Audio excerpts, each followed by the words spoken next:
DJ Moral Stories.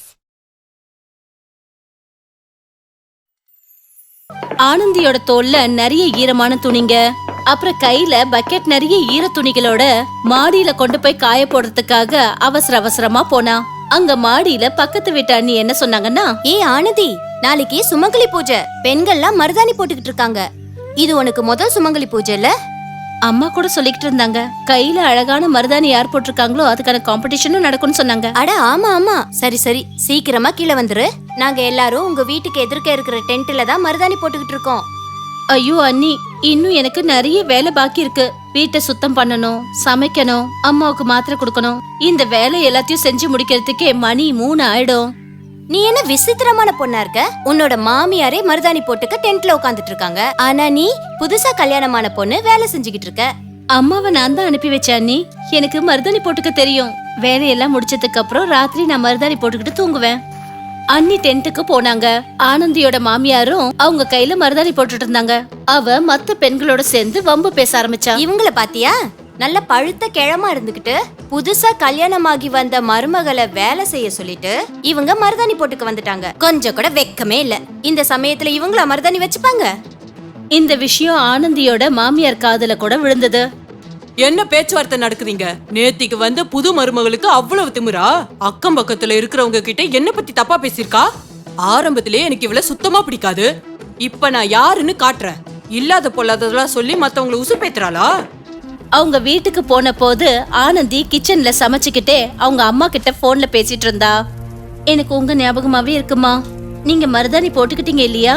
புதுசா புடவையும் வாங்கியிருப்பீங்க. நாளைக்கு சாயந்தரம் கல்யாண பொண்ண போல ரெடி ஆயிருப்பீங்க. அம்மா, வாட்ஸ்அப்ல உங்க போட்டோஸ் எனக்கு அனுப்பி வைங்கம்மா. ஆனந்தியோட அம்மா பதில் சொல்றதுக்கு முன்னாடியே அவளோட மாமியார் அவகிட்ட இருந்து போனை பறிச்சாங்க. அப்புறம் சத்தம் போட்டு சொன்னாங்க, கண்டிப்பா உங்க போட்டோவை உங்க பொண்ணுக்கு அனுப்பி வைங்க. இந்த வீட்ல சுமங்கலி பூஜை நடக்கிற மாதிரியா இருக்கு. நாங்க இங்க உங்க பொண்ண வேலை செய்ய வைக்கிறோமா. அவளை மருதாணி வச்சுக்க விடலையா. எங்களை விட மோசமானவங்க வேற யாரும் இருக்க மாட்டாங்க. அம்மா, நீங்க என்ன பேசுறீங்க? ப்ளீஸ் தண்ணிய குடிங்க. உங்களுக்கு பிபி ஹை ஆயிட போகுது. ரொம்ப நடிக்காத. மோகன் மட்டும் உன்னை லவ் மேரேஜ் பண்ணாம இருந்திருந்தா உன்னை இந்த வீட்டுக்குள்ள கூட நுழைய விட்டுருக்க மாட்டேன். எனக்கு ஒரு விஷயம் தான் புரிய மாட்டேங்குது. உன்னை பெத்தவ உனக்கு நல்லது கெட்டது எதையுமே சொல்லி கொடுக்கலையா?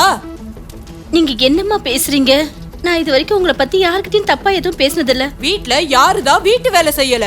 இந்த சின்ன விஷயத்த ஊர் ஃபுல்லா தம்பட்ட அடிச்சுக்கிட்டு இருக்கியா? எல்லா பொம்பளைங்களும் என்ன கேவலமா பேசுறாங்க. எல்லாம் என்னோட தலையெழுத்து. எனக்கு போய் மருமலா வச்சிருக்க பாரு. அம்மா, நான் எதுவுமே தப்பா பேசலம்மா. ஆஹா, ரொம்ப அப்பாவி மாதிரி பேசுற. என் புள்ளையோட பேரை வச்சுக்கிட்டு தானே இங்க அங்கன்னு என் வீட்டுல வளம் வந்துகிட்டு இருக்க. அவன் என்னோட புள்ள, புரிஞ்சுதா? இன்னைக்கு அவன் வரட்டும். உனக்கு நான் விவாகரத்து வாங்கி தந்தே தீருவேன். அம்மா, தயவு செஞ்சு அந்த மாதிரிலாம் பேசாதீங்கம்மா. இது நான் செய்யற முதல் சுமங்கலி பூஜைம்மா. நான் என்னைக்கும் சுமங்கலியா இருக்கணும்னு என்ன ஆசீர்வாதம் பண்ணுங்கம்மா. அப்புறம் எனக்கு உங்களோட ஆசீர்வாதம் எப்பவும் இருக்கணும்னு நினைக்கிறேம்மா. இங்க பாரு மருமகளே, நீ இந்த வீட்ல இருக்கணும்னு ஆசைப்பட்டா போய் மருதாணி வச்சுக்கிட்டு வா. நீ வச்சுக்கிற மருதாணி எல்லாத்தையும் விட செவந்து இருக்கணும். அப்பதான் நான் உன்னை இந்த வீட்ல இருக்க விடுவேன். அது மட்டும் இல்ல, இந்த நிமிஷத்துல இருந்து உனக்கு சாப்பிட சாப்பாடும் இல்ல, தண்ணியும் இல்ல. நாளைக்கு தான் உன்னோட விரதத்தை முடிக்கணும். நானும் பாக்குறேன் என் புள்ள மேல எந்த அளவுக்கு நீ பாசம் வச்சிருக்கேன்னு. ஆனந்தியோட கண்கள்ல கண்ணீர் வர ஆரம்பிச்சது. அவ தன்னோட வேலையெல்லாம் செஞ்சு முடிச்சிட்டு தன்னோட ரூமுக்கு வந்து மோகனோட போட்டோவை பார்த்து அவ பேச ஆரம்பிச்சா. என்னங்க, இன்னைக்கு நான் உங்க கிட்டயும் அம்மா கிட்டயும் சொல்லணும்னு நினைச்சேன். அதாவது நான் அம்மாவாக போறேன்னு. ஆனா அவங்க என் மேல கோவமா இருக்காங்க. அவங்க என்ன ரொம்பவே வெறுக்கிறாங்க. நான் என்ன பண்றது? நான் அவங்களை எப்படி சந்தோஷமா வச்சுக்கிறது? ராத்திரி ஆனந்தி எதுவும் சாப்பிடாம பெட்ல போய் படுத்தா. அவ இவ்வளவு சோகமா இருக்கிறத பார்த்துட்டு மோகன் கேட்டான், என்னாச்சு ஆனந்தி? உன்னோட லவ் மேரேஜ சக்சஸ்ஃபுல் ஆக்கிறதுக்கு நீ ரொம்பவே சிரமப்படுறல்ல? இல்லங்க, இது என்னோட வீடு தானே. நான் நல்லாதான் இருக்கேன். ஓ, நாளைக்கு சுமங்கலி பூஜை இல்ல? சுமங்கலி பூஜை அன்னைக்கு நீ எனக்கு ஏதோ கிஃப்ட் கொடுக்கறதா வேற இருந்தியே. நாளைக்கு நான் பண்ற முதல் மாங்கல்ய பூஜை. என் அருமை கணவரே, நீங்க தான் எனக்கு கிஃப்ட் கொடுக்கணும். சரி சொல்லுங்களேன், நீங்க எனக்கு என்ன கிஃப்ட் கொடுக்க போறீங்க? நீ எனக்கு மிகப்பெரிய லக்கி. எனக்கு ப்ரமோஷன் லெட்டர் வந்திருக்கு. அடுத்த மாசம் நாம பூனா போக போறோம். இனிமே நீ ஜெனரல் மேனேஜரோட மனைவின்னு பெருமையா சொல்லிக்கலாம். என்னங்க, அப்படி நாம 2 பேரும் இங்க இருந்து போயிட்டோம்னா அப்புறம் அம்மாவை யார் பாத்துப்பாங்க? இந்த செய்தியோட நீங்க தான் அம்மாவுக்கு கிஃப்ட் கொடுக்கணும். அம்மாவுக்கா? ஹே, என்னோட ப்ரமோஷனே அம்மாவுக்கு பெரிய கிஃப்ட் ஆச்சே. அது மட்டும் இல்லாம உன்ன மாதிரி ஒரு நல்ல மருமகளை அம்மாவுக்கு கிஃப்டா கொடுத்திருக்கனே. சரி சரி, நீ படுத்து தூங்கு, நாளைக்கு விரதம் இருக்கணுமே. மோகன் தூங்குனதுக்கு அப்புறமா ஆனந்தி தன்னோட கையில மருதாணி போட்டுக்கிட்டா.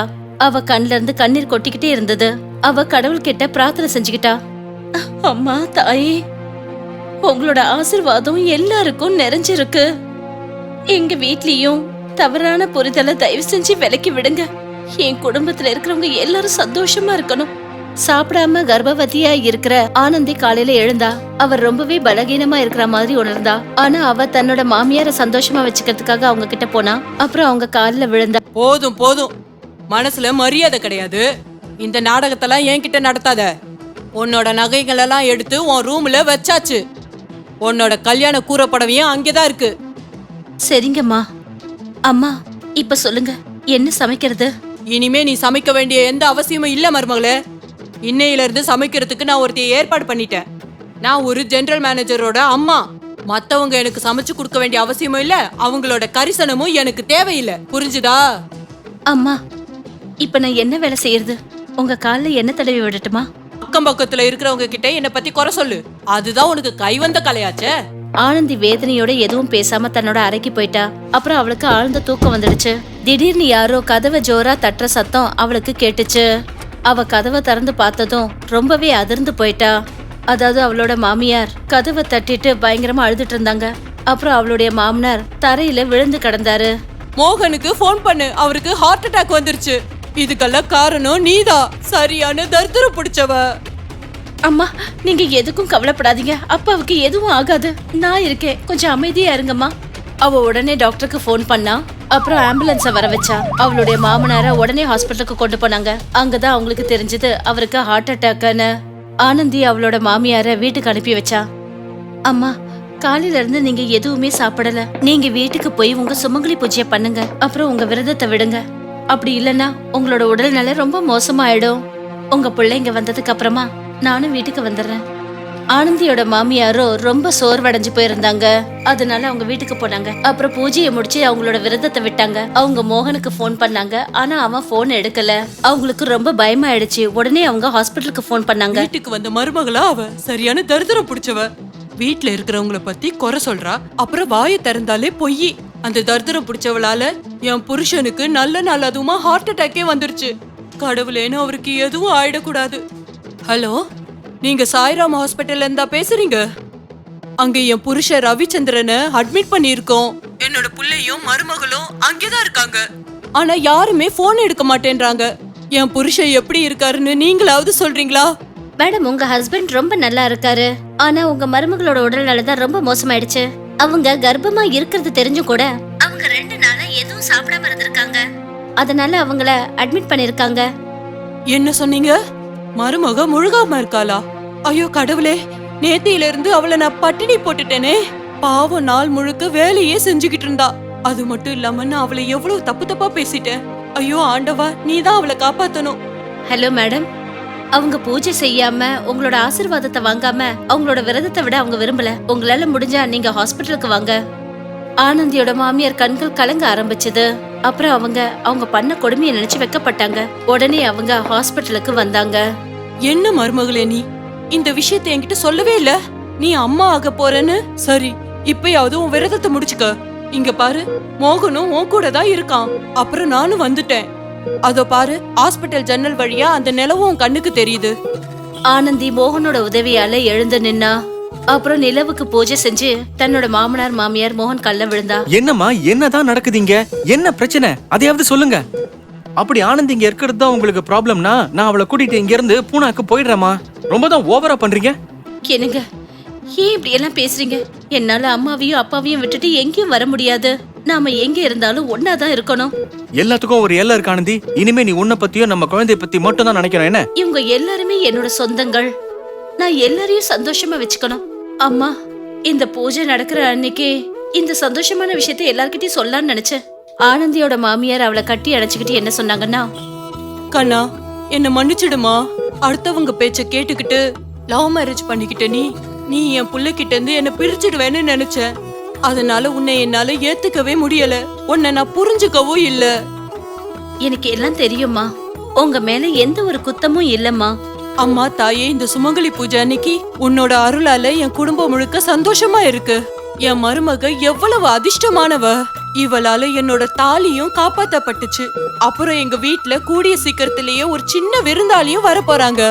இன்னைக்கு சுமங்கலி பூஜை அதுவுமா, அந்த சுமங்கலி தேவதை நம்ம குடும்பத்தையும் சந்தோஷத்தால நிறைச்சிட்டாங்க. இது எல்லாத்துக்கும் காரணம் நீதான் மருமகளே. இனிமே நான் யாரோட பேச்சையும் கேட்க மாட்டேன். இன்னையில இருந்து நீ எனக்கு மருமக மட்டும் இல்ல, என்னோட மகளும் நீதாம்மா. ஆனந்தியோட மாமியார் அவளோட கைகளை பிடிச்சாங்க. அவ கைகளை பார்த்துட்டு அவங்க எல்லாரும், ஆனந்தியோட கைகள்ல மருதாணி நல்ல செவந்து இருந்தது. அவ மனசுக்குள்ள ரொம்ப சந்தோஷப்பட்டுக்கிட்டா. அப்புறம் எல்லாரும் ரொம்ப சந்தோஷத்தோட வீட்டுக்கு திரும்பி வந்தாங்க.